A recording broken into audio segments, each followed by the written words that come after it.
How's it going, Martians? Welcome back to another report. And in this one, we're going to go over an article from Forbes titled Selling Blockchain to Enterprises, How Ripple and Others Make Money. This article is from Natalia Karayanavan. Yeah, did not say that even remotely right. Let's try that again. Karayaneva. Maybe I got it right there. We'll see. I don't know.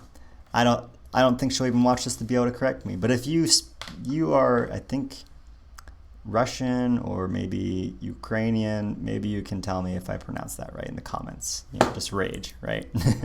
You said it wrong, Jade. You suck at this. At any rate, before we hop into this, if you're new to the Martian Report, please do me a favor, hit that like and hit the subscribe if you want to see more crypto or technology related news content, and ring the bell so that you can be notified of my newest video. I appreciate all of your support. Likes, comments always help the video. They get them promoted through the YouTube algorithm. So if nothing else, please show your support through those two methods. And I always do my best to engage with everybody in the comments. So hopping into the article here, the blockchain technology that appeared in 2008 with the introduction of Bitcoin is developing approximately 5 times as quick as the internet did.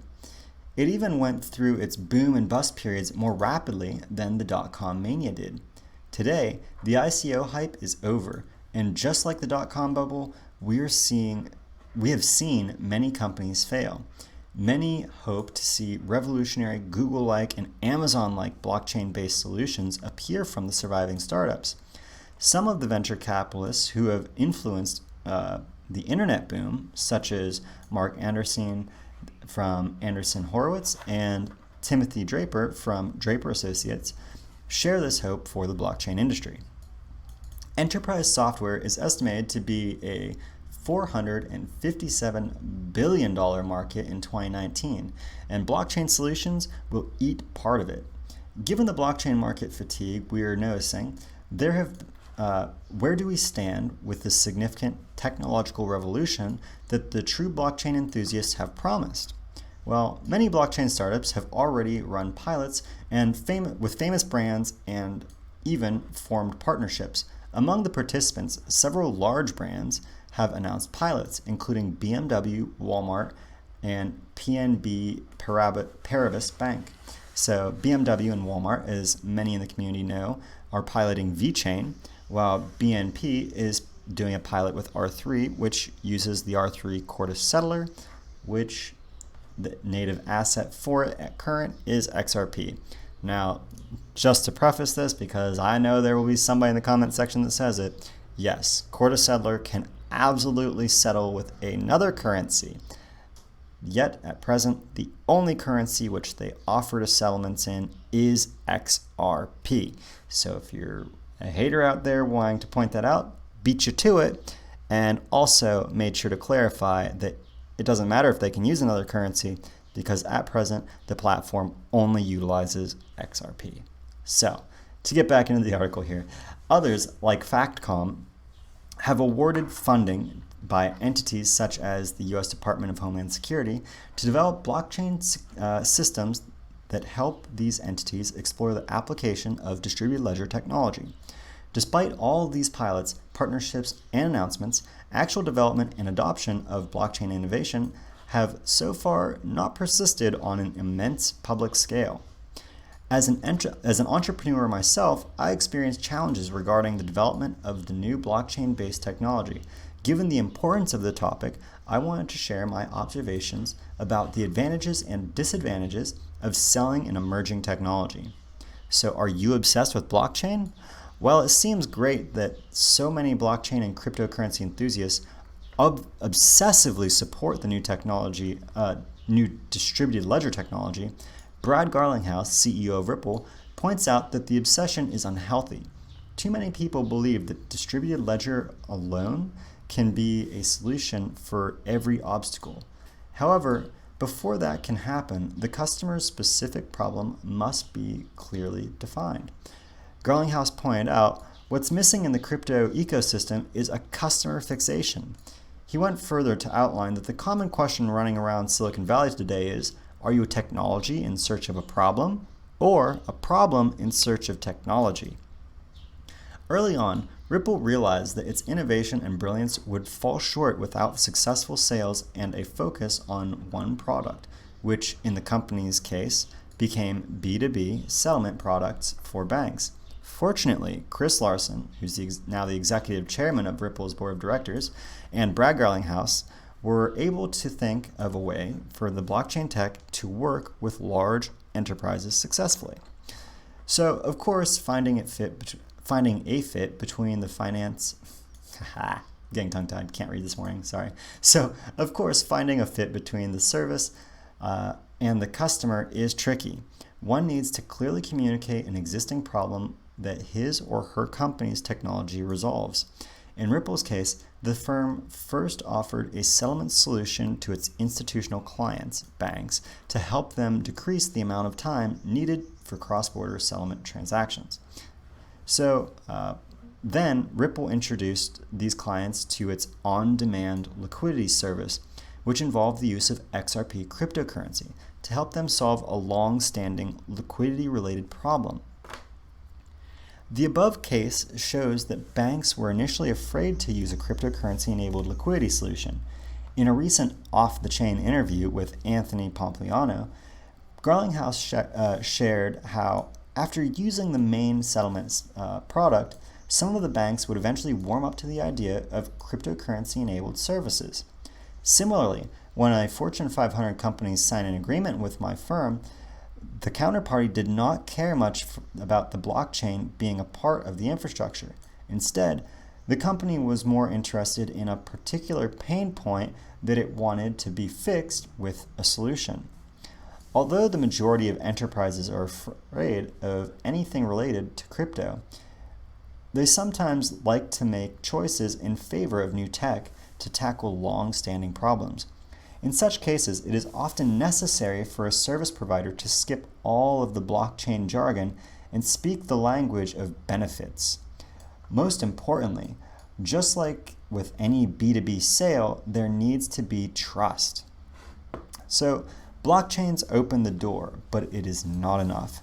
While blockchain technology and the valuable potential that it shows helps open the doors to large corporations, the tech itself is rarely the sole reason for closing the deal. You will often see prominent blockchain projects with big-name partnerships, such as the Enterprise Ethereum Alliance partnership with LGONS, R3 partnership with MasterCard, and Omise Go, who's partnered with Nomura. However, while partnerships can look great for press release, and MOUs can help the participant parties seem like they are progressing, a vast number of such activities rarely result in anything of public substance. Additionally, such agreements do not significantly impact crypto prices anymore. Of course, the outcomes are not solely the fault of the startup founders. Every serious enterprise has blockchain advocates and enthusiastic leaders who take a variety of initiatives. Corporate leaders are often excited about emerging technologies and decentralization, and such executives can even be part of the blockchain community. They reach out to startup owners and engineers to learn more about emerging tech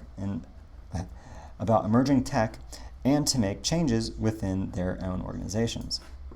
By doing this, corporate leaders become innovative pioneers within their industries. Startup founders seem to view such engagements as beneficial too. They are willing to dedicate time and resources in pursuit of pilot opportunities that compensate with a status symbol. It seems obvious that websites and decks of rising startup stars look especially attractive when there are logos of reputable companies. My company ran into a situation that was similar to one that is faced by Martin Casado from Anderson Horowitz. We received mixed signals when engaging with the market. The media was writing a lot about our blockchain-related achievements, like the case mentioned in the Anderson Horowitz article. Everyone was excited to talk to us, and many even paid for proof of concepts and or fees for conducting pilots. However, for blockchain companies, which receive a massive amount of calls and much public discussion in 2017 and 2018, these signs of interest could just be mixed signals. Startups with new emerging concepts can close POC, proof of concepts, and some relatively large contracts just because big brands are seeking to experiment with these technologies and are willing to be educated by the startups. However, these educational services dollars do not necessarily signal the real start of adoption. In other words, open doors are not enough.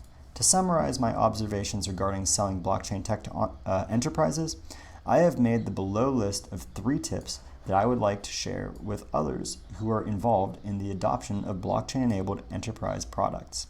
So, first and foremost, explain how your technology tackles the existing billion-dollar problem. Second, if you can sell a product without mentioning blockchain or AI, then you tackle a real problem. And third, the number of big logos does not matter. Aim for development of contracts and transactional volume. And so this one, they actually talk a lot more about Ripple. So in number 3, in an interview mentioned above, Brad Garlinghouse outlined how Ripple's key performance metrics changed from the number of contracts to actual product development, and finally to the volume of transactions. It was not enough for Ripple to announce that all known banks were signing agreements with the company. Development and getting started on generating a large volume of transactions are very important, which I realize with my own company now. These steps need just as much persistence and work, if not more, as prospecting for leads does. The technology needs to be developed as well as adapted. Thus, more resources should be invested in moving forward after an agreement is signed. Fortunately, unlike the retail software, enterprise software almost guarantees product adoption, and you can grow both your revenue and the number of customers. It takes more time, but solving the real problem for enterprises' pain points will get you to the next level. It is the rule today the inevitable path for traditional SaaS B2B projects. So, why is it important to sell to enterprises and have a high volume of transactions? It is because achieving volume is essential for the profitability of a company that offers SaaS and for the network to keep validation and data storage sustainable. Enterprise sales are necessary for the adoption of emerging technologies, ultimately spreading the tech out to millions, or perhaps billions, of customers. For example, the solution that is being offered by Ripple makes cross-border payments shorter and cheaper. In the age of globalization, liquidity is vital for many people who send money to their families overseas and make critical investments abroad for education and or properties. So, in the case of real estate, it is if enterprises such as brokerages or mortgage providers adopt a blockchain-enabled technology, it means that the consumers will have their property rights protected and that they will close property transactions much more quickly and cheaply without paying billions of dollars to the gatekeepers of very fragmented databases. The adoption could prevent many of the types of losses that businesses and consumers have today, as well as situations that are similar to the financial crisis of 2008. The next time you talk to a big logo enterprise that is excited about your mission, forget about buzzwords like blockchain. Instead, focus on real benefits and empower the enterprise to close the deal and start developing your company's product. Then, develop use cases with your customer's success team and let this be your main selling material. The wide adoption of the new technology comes with small wins that tackle large-scale problems, focusing on attainable and measurable objectives. Focusing on attainable and measurable objectives is the key to achieving high transactional volumes. The players that offer tangible solutions to billion-dollar issues will have higher chances of staying afloat and succeeding in the entrepreneurship area. That was a tongue twister of a word. All right, so at any rate, big takeaways from this article are to keep in mind that the biggest hurdles for adoption of the blockchain technology is really going from getting the customer, in this case with Ripple banks, the business-to-business, bank-to-bank transaction users, to move from simply testing things such as Xcurrent to using on-demand liquidity, to using the blockchain. And so what Natalia is saying in this article is really what Ripple has done to achieve the degree of adoption that we've already seen through examples of MoneyGram and other institutions that are, smaller named institutions who are now using XRP for on-demand liquidity. And that is, when they approach these institutions, they're addressing how Ripple can help them reduce their costs, to tackle pain points, to tackle major problems that these institutions have had for decades in some cases, for centuries in some cases, actually. And so the idea is that they're not trying to sell them on blockchain, they're trying to sell them on saving money, which is a lot easier to do. So at any rate, I know this is a bit of a longer article, but had a lot of great detail in it. I didn't want to read through each of the points here because I just wanted to kind of stick to most of the information where she was talking specifically about Ripple and how Ripple relates to this this adoption of blockchain, how to get these technologies adopted. So hopefully you all found this article informative and educational. It was a good read, actually. I enjoyed reading through it, and there's some insights which I took away from it myself. So hopefully you did as well. Once again, if you enjoyed the video, please be sure to hit that like, leave a comment in the comment description or the comment section below. Let me know what you thought about it. Otherwise, I can't wait to see all of you in the next video on Mars.